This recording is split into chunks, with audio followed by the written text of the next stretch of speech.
Good Friday afternoon, Houston. I'm KHOU 11 meteorologist Kim Castro. You probably heard us talking about this all week long. We've got a big front moving in tomorrow, and we have got the timeline for you right now. We're calling for a weather impact alert day all day tomorrow because this front is going to be impacting all of us, and there's more rain behind the front. But the first push is going to be at Bryan College Station between 2 to 4 a.m.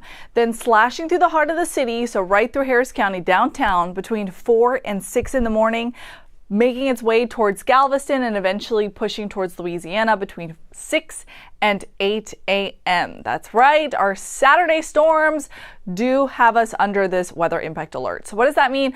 I just want you to make precautions now, and I want you to stay off the roads tomorrow. Especially during certain time frames. There's going to be a lull in the activity in the afternoon, so if you have to run somewhere quickly, that's fine, but just make sure you're conscientious of how much rain has fallen and if there's any issues with localized street flooding, because that's going to be a concern when we get repeated rounds of rain for tomorrow.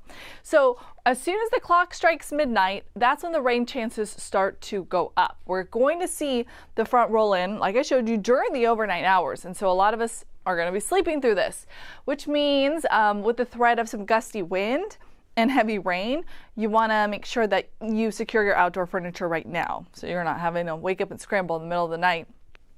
It's possible we don't get severe winds, but regardless, it's going to be breezy as the storms roll through. It's going to be loud. We're going to have thunder. We're going to have lightning. And so it's going to be disruptive, to say the least. Future track radar shows us while we're quiet right now, we'll start to see some moisture building in for the afternoon. So we'll see some scattered downpours, much like what we saw yesterday, maybe a little bit more.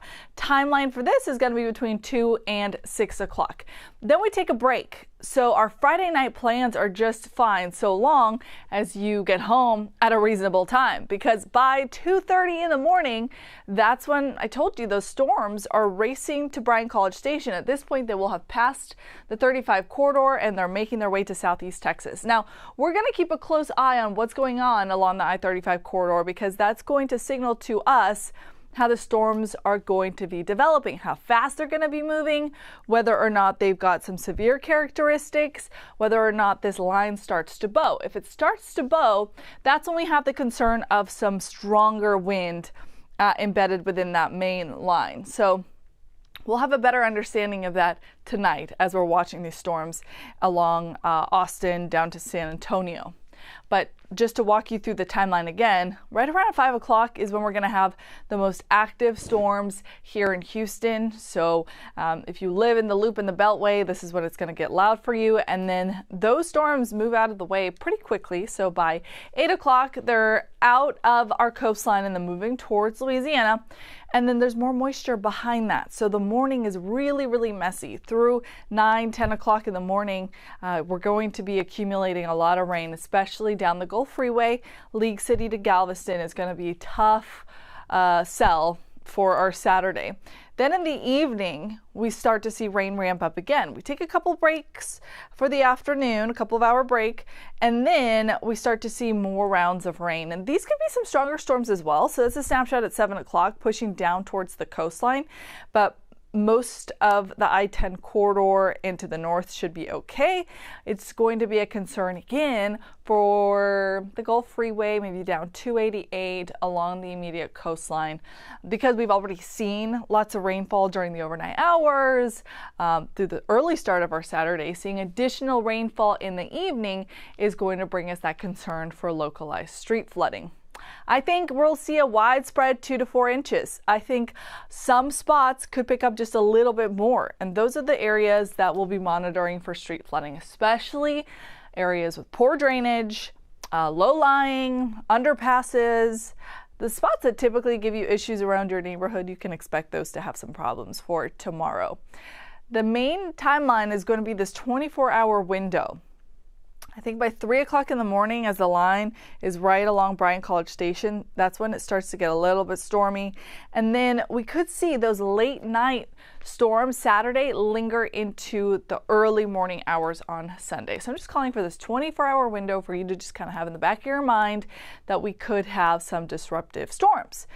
forecasted rain totals for today, manageable. Now, the models are putting out really, really light totals. I do think a couple spots could pick up 1 to 2 inches in the areas that we get some heavy downpours, like what we saw yesterday. But the widespread heavy rain, again, holds off until our Saturday. So 1 to 2 inches would be manageable, but the pockets that are there in the deeper orange and reds, those could be your 3 to 4 inches, maybe 5 inches of rain. So it's going to be a matter of where we see training thunderstorms. So storms that don't move and see additional redevelopment throughout the day. It's just going to be a matter of watching radar closely. And what you have to do at home is just try to take it easy. So don't try to outsmart the storms for tomorrow. If you could just make it a lazier day and then push whatever plans you had Saturday to Sunday, you're going to have a much easier time. Flood risk on Saturday is a level 2 on the 1 to 4 scale, and it is for all of us. So like I said, it's just a matter of watching radar closely. And if we do, as a precaution, what you could do is, if you typically park outside on the street, park in the garage instead. If you typically park on the first floor, park a little bit higher just in case. Now, the severe risk, again, it's going to be really, really contingent on what's happening along Austin, San Antonio. So we'll get a much better idea of that tonight. But as a heads up, what looks likely is that we do get some damaging wind. So that would be gusts at 50 to 60 miles an hour. An isolated tornado is not out of the question, although that threat is on the lower end. And I can't completely rule out even a hailstorm. But again, that's on the lower end threat.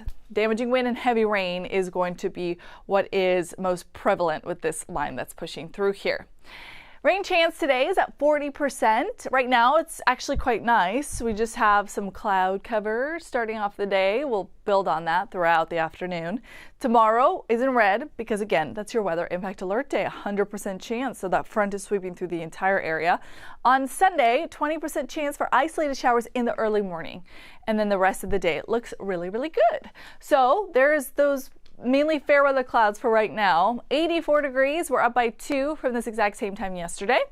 We do have some more humidity out there, so dew points in the upper 60s makes 84 feel like 87. Radar, for the most part, is nice and clear. So we do have cloud cover that we saw from our camera view, and now we're starting to see a few isolated showers streaming in from the Gulf. This is mainly just for Matagorda. So Wadsworth, Bay City, you're seeing just some isolated pockets of rain. I suspect that's going to start filling in, so we'll get a little bit more activity, and then eventually by 4 o'clock, we'll have a few outflow boundaries like we saw yesterday, and some of those showers could start getting closer towards downtown, closer towards the Galleria too.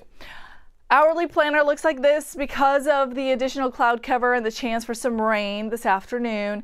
Most of the temperatures across the area are going to stay in the low to mid 80s, and by tonight we're in the 70s. And again, once the clock strikes midnight, that's when the rain chances really start to hike up. So 4 a.m., that's a big downpour slot, 4 to 8 a.m., and then another round of rain coming in at 8 p.m. on our Saturday, and that could linger into the early overnight hours on Sunday. That first front is not going to do much in terms of knocking down temperatures.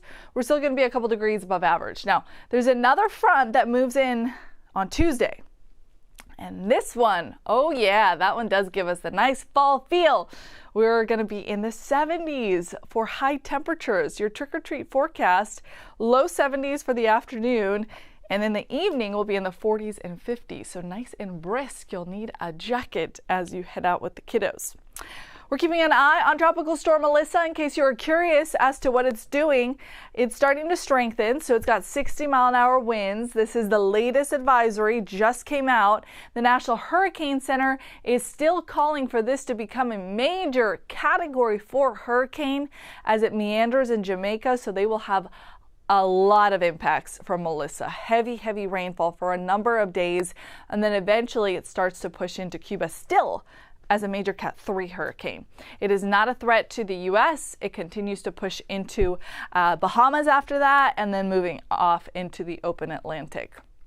7-day forecast. The day is in bright red for a reason. Weather impact alert day means it's going to be a really messy one. We could have disruptive storms and we could have localized street flooding. By Sunday, things are looking a lot better. Isolated morning shower, I think most of us are actually sleeping through that. And then Monday is nice and clear. A couple more showers as we head into Tuesday. That's a fall front that is going to knock down temperatures. Look at this coming Thursday. A morning low of 51 degrees, a daytime high of just 70 under clear sunshine. That is going to feel very nice. Alrighty, our next newscast is 4 o'clock. I will walk you through the timeline for our storms tomorrow, and then meteorologist Chris Ramirez is here at 5 and 6, and then our chief meteorologist David Paul is here at 10. Have a great Friday.